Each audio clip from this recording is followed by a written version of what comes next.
Hello all. Today we will look into architecture modeling, C4 model.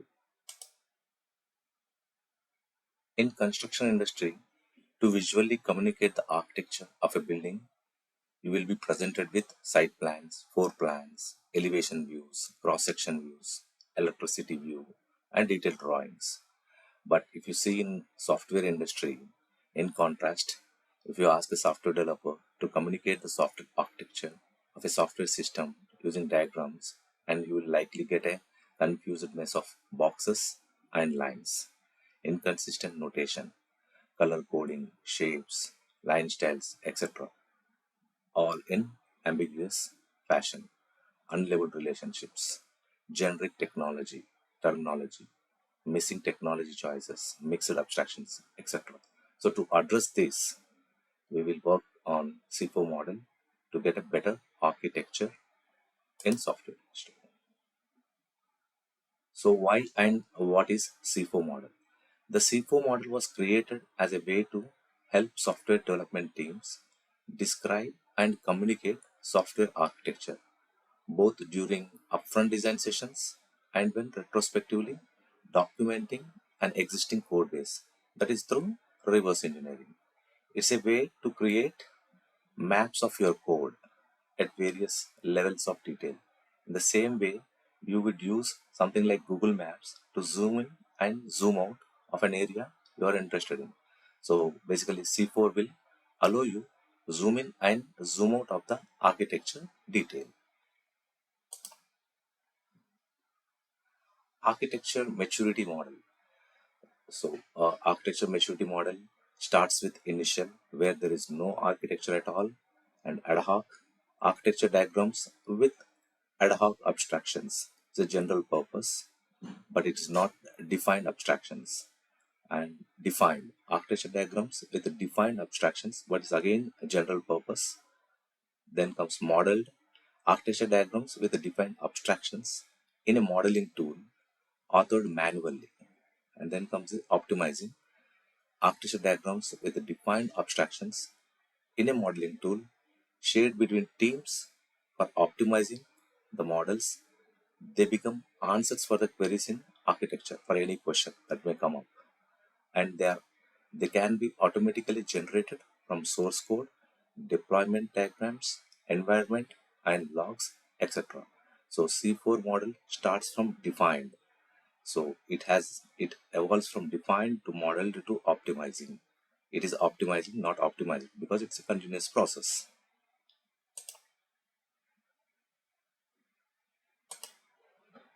So you can see the same thing here.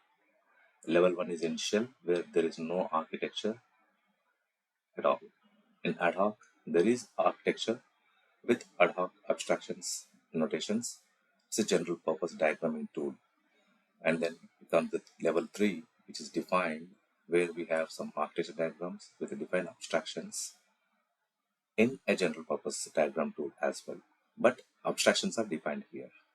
Level 4, the modeled software architecture diagrams with defined abstractions and notation in a modeling tool. The difference is in a modeling tool from defined to modeled. And those are authored manually.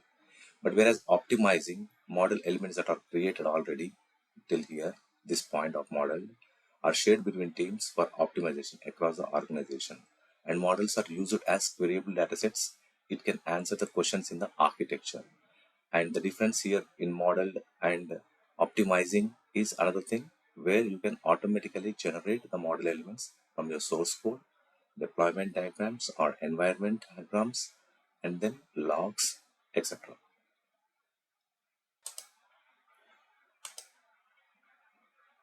So the C4 model. C4 model stands for context, container, component, and code or class.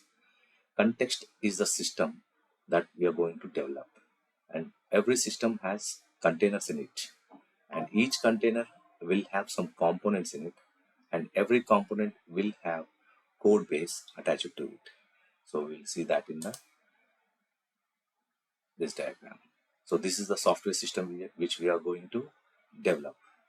This is the context, and then it has several containers like client side web app, server side web app, console application, etc. And this container will have components. Each component will have some responsibility to do, like payment gateway or accounts or statement. And then, so those are the components. And each component will have their own code bases, their controllers. It comes to the code, real code. A software system is made up of one or more containers. So system has one or more containers, which are applications, which are such as server-side web app or console application, and databases, each of which contains one or more components. There are more components, payment gateway, accounts, statements, which in turn are implemented by one or more code elements like classes, interfaces, objects, functions, etc. All the controllers you see in your code. Most of the time, customers and non-IT stakeholders struggle to understand complex architecture diagrams. To make things simpler, we can step back and show the system at a high level, focusing only on what really matters to them. That's the big picture. That's where context diagrams come in. They give everyone, technical or not, a clear view of what is being built, how it looks at a high level, how it connects and interacts with other systems. In short, a context diagram acts like a map. Instead of getting lost in the details, it helps stakeholders quickly see through the system under the discussion.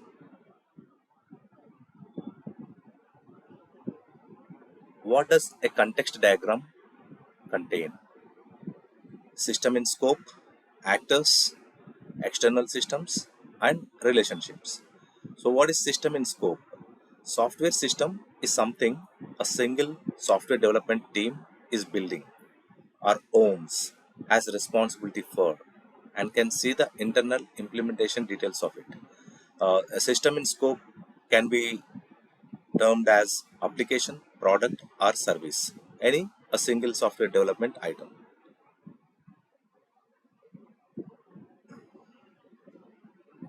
So let us look into an example of uh, internet banking system where the actors are customer, banking staff, and the system being built is the internet banking system, and external systems are payment gateway for processing the transactions, email services for sending emails to the customers, and core banking systems like to get the bank information, account information, statements, etc.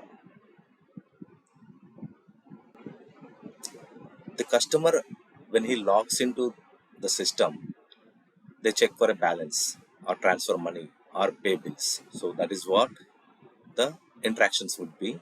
So the banking system interacts with the payment gateway to process transactions. It connects with the core banking system for account details and statements, and a notification service updates the customer about transactions. Even we can have multiple external systems like a tax system which might connect for automatic deductions. In one glance, the context diagram shows what's inside our system, that is internet banking, and who interacts with it, like customers, payment providers, and external systems like tax, etc., and how it exchanges information with the outside world. So instead of drawing stakeholders in technical detail, a context diagram helps them to see the forest before the trees. So with the example we have taken, let us create a context diagram for internet banking system. So the system under consideration is internet banking system.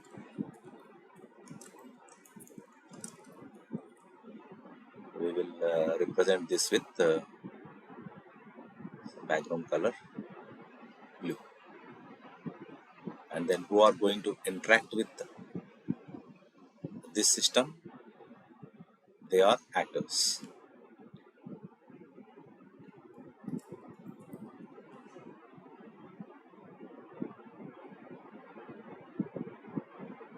And the relation between actors and internet banking system is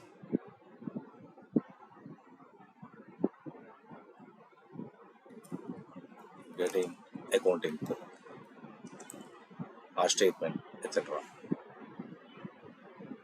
So this is our system under consideration, and actors are banking staff or customers. Then now we will come up with the external systems that our internet banking system is going to depend on. The payment gateway or payment module, we can say, better to say payment system. And what is the relation it has got?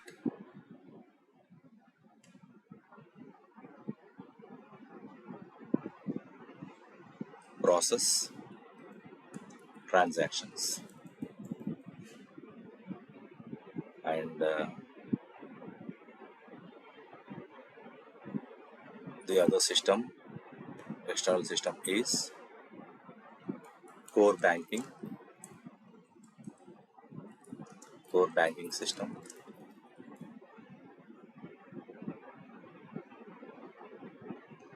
And the relation with core banking system is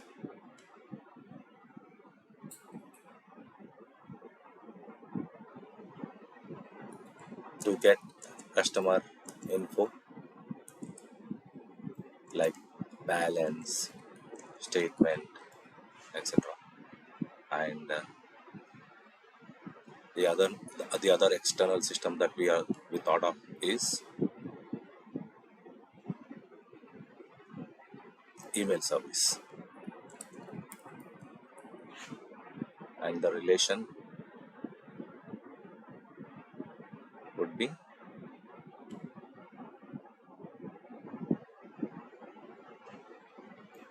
sending email messages through to customers through email service, and then email service will be sending to the customers emails or messages.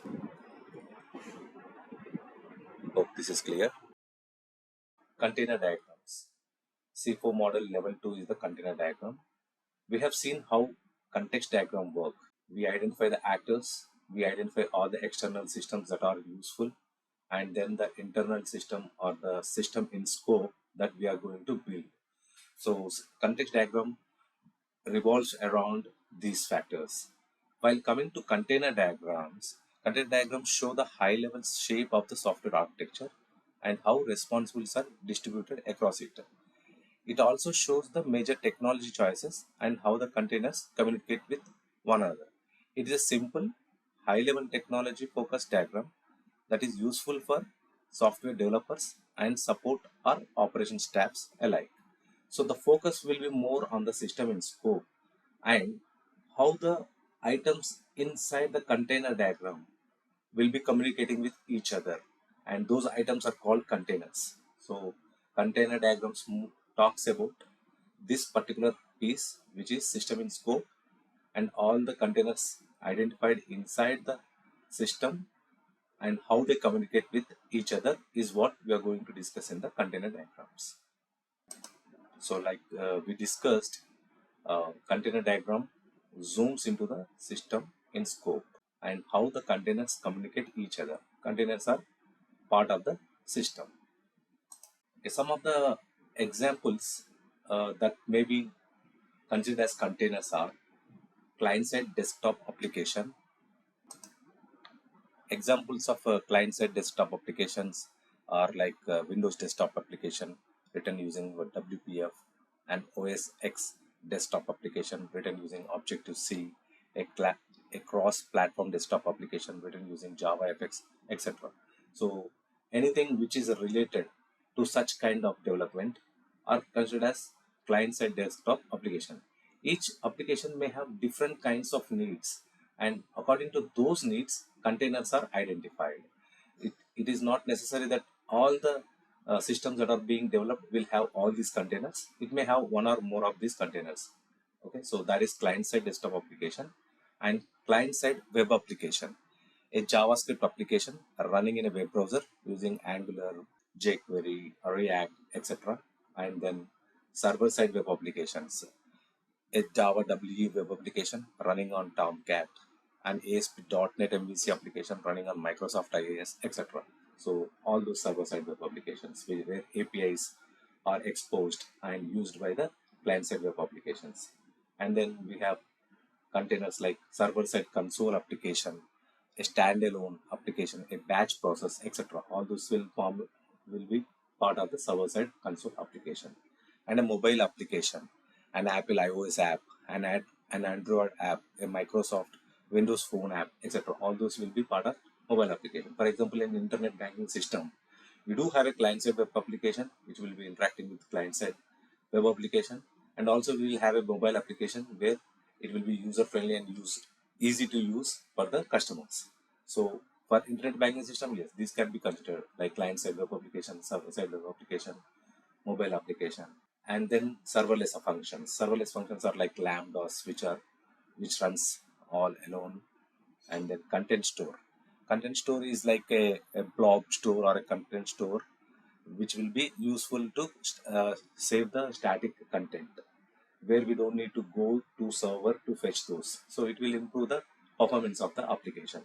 And databases like Oracle, MySQL, and then file systems, and then shell scripting. So all these will be part of containers. And like I said, all these may not be part of every application, but one or more can be part of the application. So now coming back to our diagram, like we discussed, the focus will be more on the system that is going to be developed. So we will be working on that to identify some containers and how they interact with each other. So we are just trying to move these external systems that are identified so that we get more space for this system to draw those containers. So if you see here, we are not changing anything outside it. Maybe there will be some relation changes, but we are not changing any boxes, any external systems or anything which are identified earlier. So only we are working on the internal part of the system that is in scope. So for a banking system, like we were thinking, there will be a web application.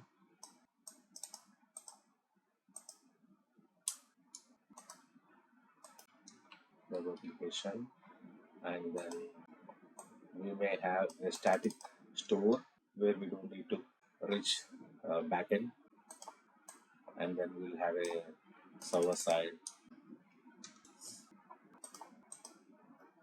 which is backend where all the APIs are written, and then we have databases, anything MySQL or anything, one or more databases. For simplicity, we'll leave it for one. And now the interactions between them, so how they interact with each other. So static content is delivers on the web application. All the static content will be shown in the web application itself, and web application will be interacting with the server side for all the API calls, requests and responses, and server side will be interacting with the database to fetch all the details from the database, reads and writes data to the database. So this is the internal, this is the system that is under the scope. So when we get to this point, there will be small changes in the relation. I mean, it will be little elaborate. For example, here we have getting account info. We'll remove this, and then we'll have two relations coming up. One is with the web application where the UI loads the UI, and we'll have another relation with static content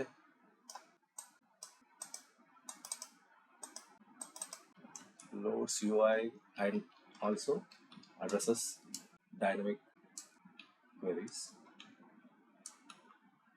And whereas with static content, it will be loading UI, where you don't need to go to the server side for dynamic content. Okay, and then server side, this arrow we can extend this now because we know the specific container it is going to work with.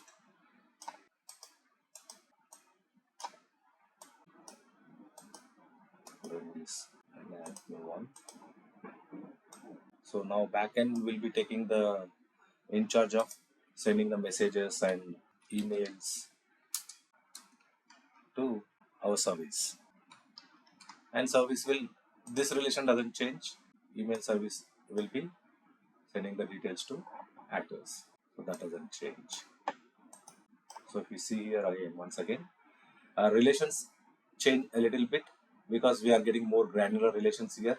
Earlier we had only one relation where we said it gets information, but now from static content it is loading the UI, and from web application it is loading the UI, and as well as any dynamic queries like the statement information or any queries that may come up from the customers.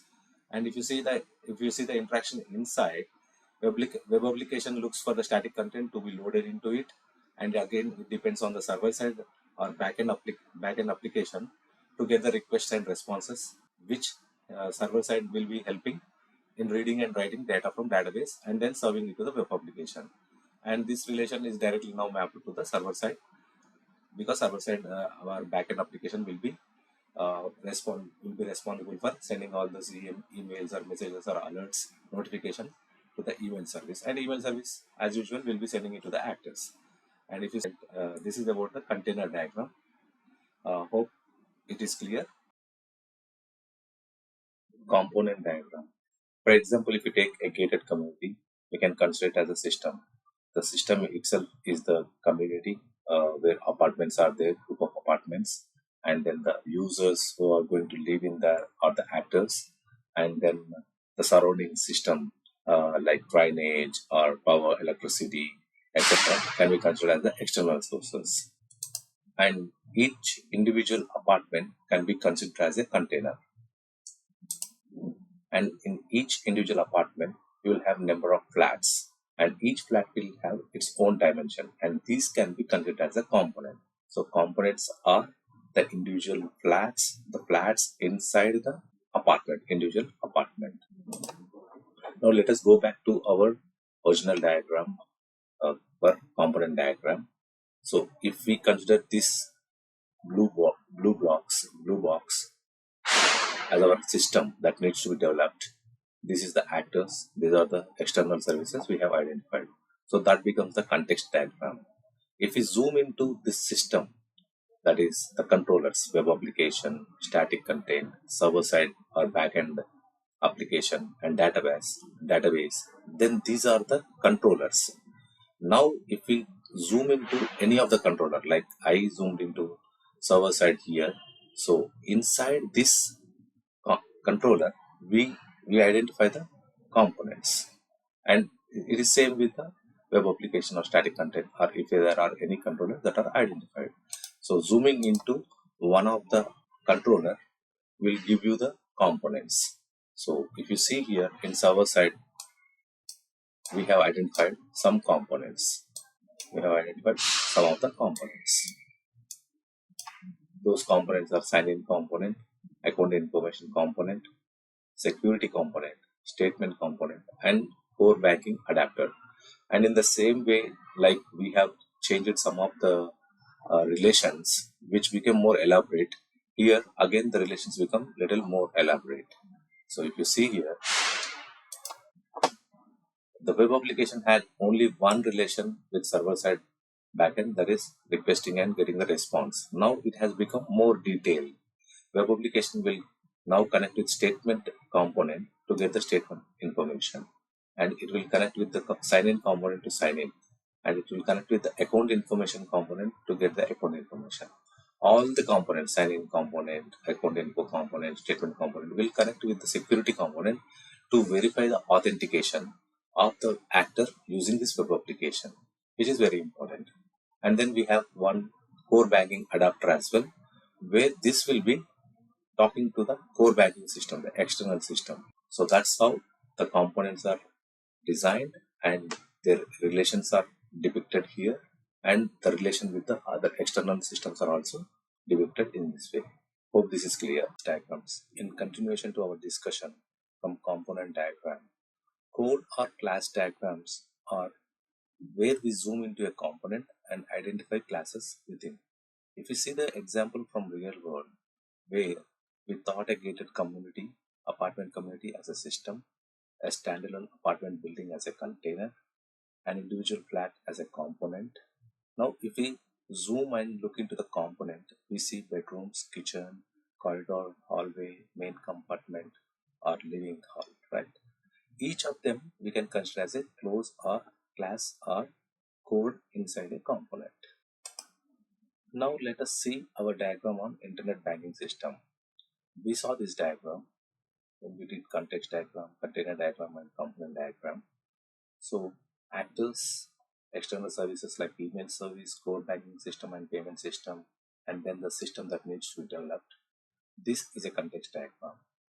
And if we zoom into the system that needs to be developed and identify the controllers inside it, like web application, static content, database, and server-side backend application, these containers form the container diagram. And if we zoom into one of the containers, like server-side or backend, and identify components like sign-in component, account information component, security component, statement component, and core banking adapter, then this becomes the component diagram. So if you zoom in, then you go to the context diagram. If you start zooming into system, then it is container diagram. If you start zooming further into components, then it's a component diagram.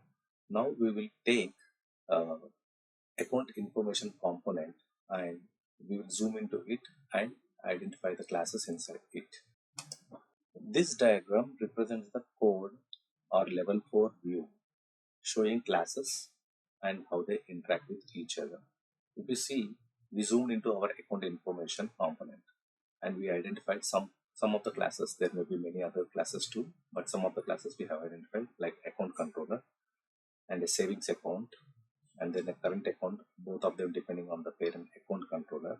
And then this will be calling the core bank adapter, which will be getting the bank account information and give to the account controller. And then this will be sending the response to the UI to show the account information. So in additional to this API call, we can have several other API calls like last withdrawal amount, and the same method, a similar or related method we can have.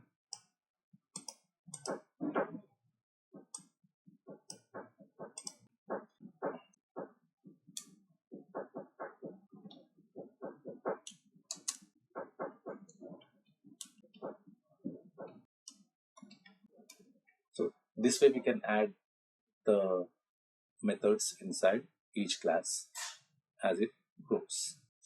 So this is the account controller, and we have a savings account, we have a current account, and both the accounts will be using this account controller.